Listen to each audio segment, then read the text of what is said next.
Assalamualaikum warahmatullahi wabarakatuh. Innal hamdalillah wassalatu wassalamu ala rasulillah wa ala alihi wa sahbihi wa man tabi'ahum bi ihsani ila yaumil qiyamah. Subhanaka la ilma lana illa ma 'allamtana innaka antal alimul hakim. Allahumma najbika min ilmi la yanfa'. Asyhadu an la ilaha illallah wa asyhadu anna Muhammadar Rasulullah. Allahumma shalli ala Muhammad wa ala ali Muhammad. Alhamdulillah wa syukurillah, kita masih diberi kesempatan oleh Allah untuk bertemu di Raudhatul Jannah, taman ilmu. Dan inilah salah satu kenikmatannya Allah berikan kepada kita. Bisa jadi kita tadi tahajud, zikir, lalu sholat subuh berjamaah, kemudian diteruskan dengan thalabul ilmi semacam ini, maka ilmu syar'i itu mampu meluruskan yang bengkok. Ilmu syar'i itu mampu membersihkan yang kotor. Ilmu syar'i itu mampu membuat bening keruhnya kehidupan kita. Dan sejatinya ilmu syar'i itu memberikan kekuatan. Kita tahu mana yang hak dan yang batil. Maka Rasulullah 1400 tahun yang lalu telah mengingatkan kepada kita, idza maradul biryadil jannah fata'u. Dan jika engkau menikmati Raudhatul Jannah, taman-taman di taman surga atau hilakul zikir semacam ini, taman ilmu semacam ini, fata'u, mampirlah.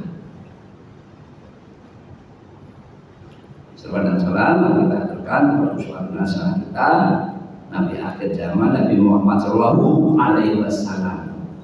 Beliau adalah penghuni surga. 63 tahun beliau hidup bersama manusia yang lain.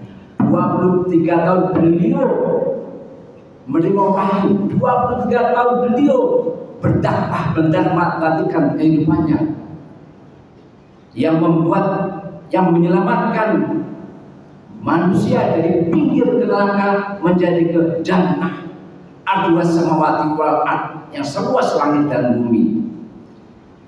Juga aturkan kepada kerabatnya, sahabatnya, para salafus saleh, tabi'in dan kaum mukminin yang istiqomah hingga akhir zaman, termasuk diri kita. Insya Allah, Allah itu dengan apa yang kita lakukan. Mana inilah kesempatan bagi kita. Jemaah penghuni surga rahimahullah, hari ini tanggal 2 Juni dan hari ini ada tanggal 6 Zulhijjah. Ada satu hadis yang tidak populer. Ada hadis ini kurang familiar di sebagian besar jamaah. Dan sebagian kecil jamaah tertarik dengan hadis ini, tapi belum mau melakukannya.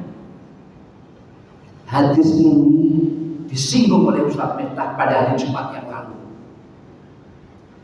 Bapak dan Ibu yang menghormati, hari-hari inilah hari yang paling Allah cintai. Hari-hari inilah hari-hari yang sangat luar biasa. Hari-hari inilah hari yang sangat prestisius. Tapi dalam waktu yang bersamaan, hari-hari ini belum mendapatkan tempat di hati sebagian jamaah kita. Tapi kita optimis dengan biiznillah, dengan seizin Allah, lalu upaya di para ahli ilmu, para ustaz-ustaz yang setiap hari Senin hingga Ahad selalu ada yang dibahas di sini pola Allah, pola Rasul, pola sahabat. Bahkan guru kita, Ustaz Miftah adalah memberikan ilmu termasuk pada diri saya. Setiap hari Senin hingga Jumat ikutin Bapak, ikutin. Masya Allah. Apalagi sekarang nih bulan-bulan 10 hari pertama Zulhijjah, Masya Allah besar Bapak. Nah orang-orang kayak gini saja, Bapak ibu sholat lalu dengan tolak ilmu semacam ini lalu suruh baru berangkat, Masya Allah pahalanya sama dengan haji umroh dengan sempurna. Itu sabda Rasulullah SAW. Dan kalau kita lihat sekarang nih hari Isnin dan Senin beda Bapak dengan hari Senin yang lalu. Kita sholat berjamaah beda. Kenapa? Ini ada 10 hari Zulhijjah, 10 hari pertama di bulan Zulhijjah. Masya Allah. Masih ada beberapa hari Bapak. Sekarang Senin, Selasa, Rabu, Kamis. Masih ada 4 hari. Lakukan yang terbaik. Zikir Bapak-bapak, infak Bapak-bapak, birrul walidain Bapak-bapak, menyapa orang tua beda. Ini adalah hal-hal yang Allah cintai. Maka Rasulullah menyebutkan, "Mamin ayam." Tidak ada satupun hari amal soleh fiha abu ilallah min hadiril ayam, di mana amal soleh dikerjakan di dalamnya lebih Allah cintai. Masya Allah. Allah lebih cintai Bapak dibandingkan amal-amal yang dikerjakan pada hari-hari yang lain. Penegasan dari Rasulullah SAW. Kemarin Ustaz Beta cuma sudah menyinggung sedikit. Nah, hari-hari apakah itu? Yakni ayyamal al-ashr, 10 hari pertama bulan Zulhijjah. Maka 10 hari pertama bulan Zulhijjah inilah hari-hari yang Allah paling cintai, hari-hari yang sangat luar biasa, hari-hari yang sangat prestisius. Sahabat bertanya kepada Rasulullah, "Ya Rasulullah, wala jihadu fi sabilillah?" Tidak juga dengan jihad di jalan Allah. Rasulullah menjawab, "Wala jihadu fi sabilillah."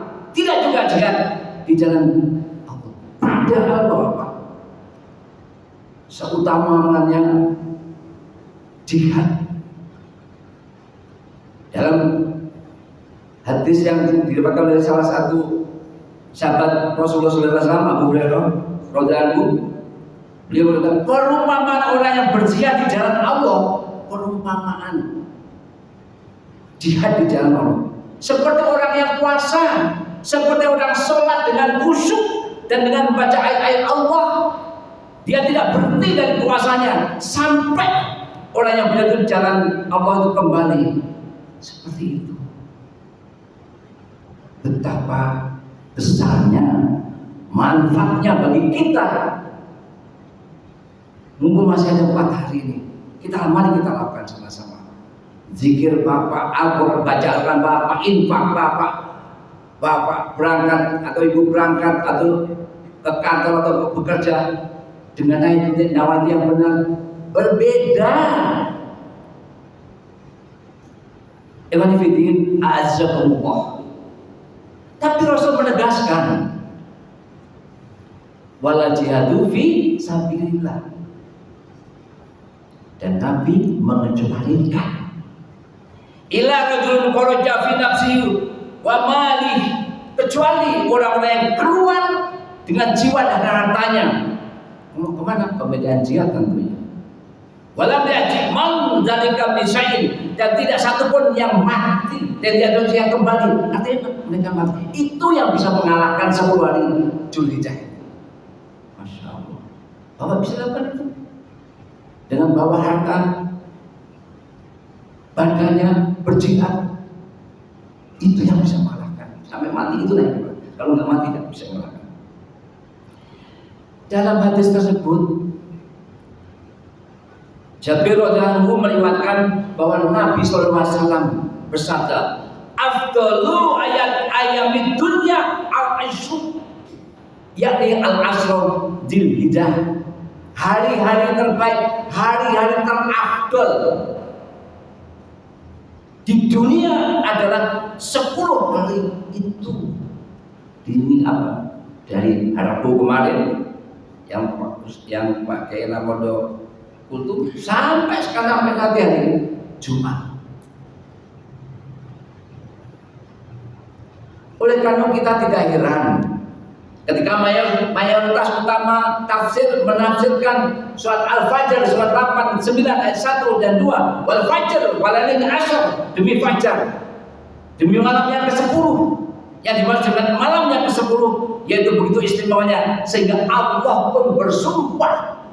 Allah lebih bersumpah. Masya Allah. Dengannya ada 10 hari pertama di bulan Dzulhijjah. Sebagaimana hari ini dikutipkan bukan dari mulut saya, tapi dari Ibnu Abbas, Ibnu Az-Zubair, Mujahid, dan sebagian dan lain-lainnya, terutama kaum salaf dan kaum khalaf. Dan menurut Imam Ibnu Katsir, ahli tafsir dari mazhab Syafi'i, itu sahih. Jamaah pencinta ilmu syar'i, Bapak, di dalam 10 hari pertama dia bulan Dzulhijjah ini, di dalamnya ada hari Arafah tanggal 9 Dzulhijjah, di dalamnya ada Haji Akbar Jumat nanti di pekan ini juga, di dalamnya ada hari Nahr 10 Dzulhijjah, hari Idul Adha, yang insya Allah kita akan melakukan pemotongan hewan di RPH Depok, lalu dibawa ke sini, dan masih ada slot itu, ada tinggal beberapa hari yang belum berkorban. Silakan. Ada sapi ke 13 sudah ya. Itu yang belum terisi. Kalau memungkinkan silakan Bapak. Nah, berdasarkan hadis dari Abdullah bin Qurt radhiyallahu, Rasulullah SAW bersabda, Inna al-dhamma indallah tabaraka wa ta'ala yaumul nahr thumma yaumul qur. Yaumul nahr ada Idul Adha tanggal 10, kemudian yaumul qur adalah tanggal 11 Dzulhijjah. Sesungguhnya hari yang paling agung di sisi Allah Tabaraka wa Ta'ala ada Yaumul Nahr dan Yaumul Qur, 10 dan 11. Masya Allah. Mumpung ada masih kesempatan, kita tidak tahu wa ma tadri nafsun bi ayyi ardin tamut, dan kita tidak tahu di belakang mana kita akan mati. Bahkan malaikat Jibril memberitahukan kepada Rasulullah, ya Rasulullah, isma syita fa'inaka maitun. Bayar Rasulullah, berbuatlah semangat, tapi ingat engkau akan mati. Artinya ini ada peringatan bagi kita nggak tahu. Kesempatan di depan mata. Mari Bapak, mari kita sama-sama melakukan hal itu. Dan lalu apa amalan-amal sunnah di 10 hari pertama Dzulhijjah ini? Yang pasti ada melakukan haji, melakukan ibadah haji dan umroh. Dan insya Allah tanggal 20 September ada beberapa dari jamaah masjid ini berangkat umroh. Mungkin ya di sini ada 8 atau bahkan mungkin 9 atau 10. Nah, bahkan diinformasikan, hanya memberikan informasi saja kita dapat pahala. Seperti penegasan Allah di surat 3104 di situ Allah menegaskan, hendaklah sebagian umat mengajak kepada kebaikan. Bapak cuma mengajak kebaikan, terserah dia mau atau tidak, itu dapat pahala. Masya Allah. Apalagi sekarang di 10 hari Dzulhijjah lebih besar Bapak.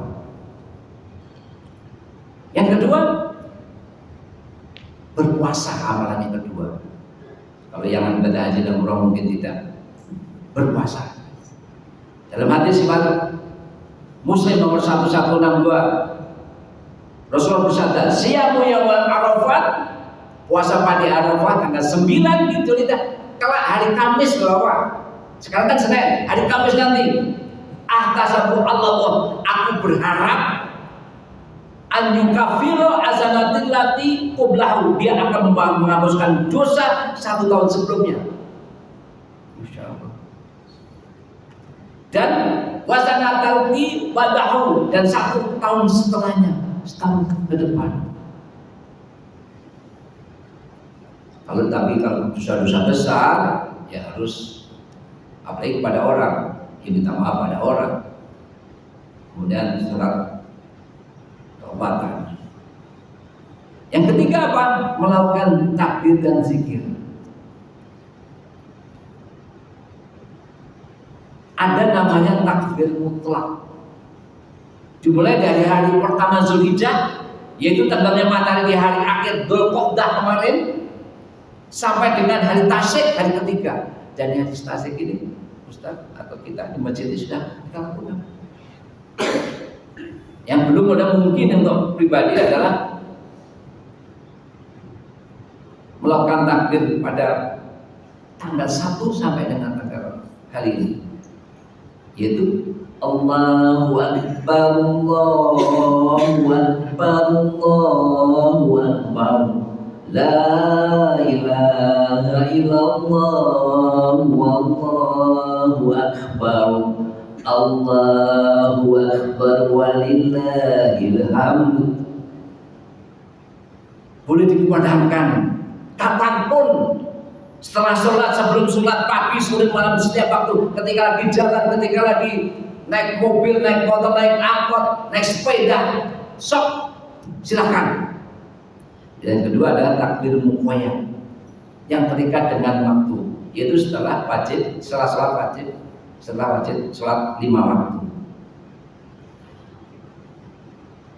Jadi apa yang bisa dilakukan ketika sedang ada di kendaraan, ketika berjalan, ketika hendak tidur, ketika sholat, setelah sholat tentunya, baik di rumah, di tempat kerja, di pasar, serta waktu-waktu dan tempat-tempat lainnya. Kemudian yang ketujuh adalah apa yang kita lakukan bulan ini, sebulan ini adalah berkorban. Nah ini Bapak. Yang pertama, kita bersyukur kepada Allah atas nikmat hayat kehidupan yang diberikan kepada sampai dengan saat ini. Bentuk rasa syukur kita adalah salah satunya adalah melakukan korban kalau mampu. Kalau mampu. Tapi kalau misalnya satu hari 10.000 aja atau 1 bulan 30.000, 30 atau 300.000 1 bulan, insya Allah ketutup. Yang kedua adalah menghidupkan ajaran Nabi Ibrahim Khalilullah kekasih Allah tentang berkorban ini. Itulah beberapa poin tentang keutamaannya atau efektifnya atau hal-hal yang kita akan lakukan atau dilakukan pada 10 hari pertama bulan Dzulhijjah. Kesimpulannya, awal Dzulhijjah 1 sampai dengan 10 semua punya keutamaan, tidak peduli ganjil atau genap.